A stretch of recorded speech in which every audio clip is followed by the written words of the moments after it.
Let us see this question, Jeemains 2026, where a function fx is given to you as sine inverse of 1 by x square minus 2x minus 2. Domain of the function is also given as your negative infinity to alpha union beta to gamma and close interval delta comma infinity. So alpha, beta, gamma, delta, these are some numbers, and you have to find out alpha plus beta plus gamma plus delta. Options are given to you. See how to solve. For that, as you know, the domain of inverse function, sine inverse function is what? Close interval negative 1 comma 1. Means input of sine inverse lies between negative 1 and 1. So you can write negative 1 less or equal, this is the input in this case, 1 by x square minus 2x minus 2 less or equal 1. As you know, if negative a less than x less than a, it is nothing but modulus of x less than a. The property of modulus you can use here. So let us write it under modulus 1 by x square minus 2x minus 2 under modulus less than 1. This is nothing but 1 by modulus x square minus 2x minus 2 less than 1, which is your 1 less than modulus of x square minus 2x minus 2. That is nothing but modulus x square minus 2x minus 2 is greater than 1.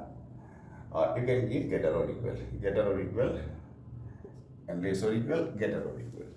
So this you will get here. Now again, property of modulus, if modulus of x is greater than or equal a, then x is less or equal negative a, and another case x is greater or equal a. This is the property of modulus. From school level we used it. So here also two inequalities you will get. One is x square minus 2x minus 2 less or equal negative 1. Another relation you will get x square minus 2x minus 2 greater or equal 1. Almost you have done. You are going to find out the range of x actually. X lies between which two numbers. That will be the domain. That means here, because domain is given to you. And if you solve it, it is your x square minus 2x and minus 1 less or equal 0, adding 1 in both sides. Then, what are the roots you have to find out? So then you will get the range of x in between which two numbers x lies. So it's a quadratic expression which represents a parabola, and this is your opening upward. So now you see, as this is less than 0, and if you solve it, roots will be x equal to your 1 plus minus root 2. 1 plus minus root 2. By using quadratic formula, you can solve it. The roots will be 1 plus minus root 2. And then directly you can say x lies between which two numbers. That means it's opening upward, this parabola, and this quadratic value is less or equal 0. Then x must lies between 1 minus root 2 and 1 plus root 2. So here x belongs to, you can say, close interval 1 minus root 2 comma 1 plus root 2. So from here you will get this much. Next, come here. So now let us take the second inequality. This is your, now this inequality we are going to take x square minus 2x minus 2 greater or equal 1. Adding 2 in both, subtracting 1 from both sides, x square minus 2x minus 3 greater or equal 0. And roots of this you just find out, roots of this. So if you solve this, the roots will be your x equal to, and after solving this, two roots you will get. One is your negative 1 and 3.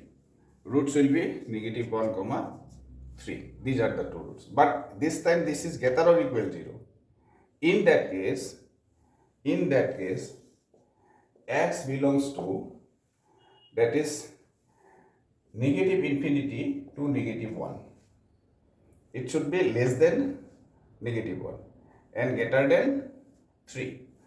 And another case is x belongs to 3 to infinity, semi-closed interval. This is semi-closed interval. So this property I am not going to explain in detail, But if you remember that if these two are roots of this quadratic, then x lies not in between these two. That is on the number line, it is -1 and it is your 3. This parabola crosses the x-axis at these 2 points. This is your opening upward parabola.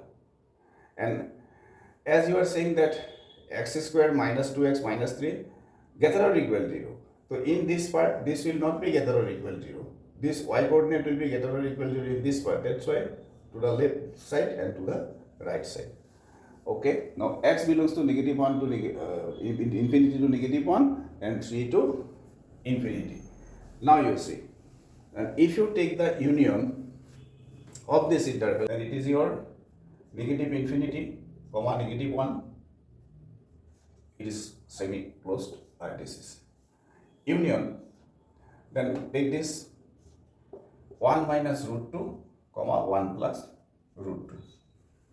And this one, union 3 to infinity, 3 to infinity. Now compare this interval with the given interval. Given interval is -infinity, alpha, union. Next is your beta, gamma. Next interval is your, in the question it is given, delta, infinity. Now from here easily you will get the values. Alpha is your what? -1, beta is your what? 1 minus root 2, and gamma is your 1 plus root 2, and delta is your 3. Now take the sum of alpha plus beta plus gamma, your problem is solved. So then alpha plus beta plus gamma plus delta is equal to, so -1 plus 1 minus root 2 plus 1 plus root 2 plus 3. So root 2 cancelled out, and then -1 cancelled out, 3 plus 1, 4 is the correct option. You see 4 is there in the given options. So 4 is your correct answer. I hope the steps are clear. Thank you.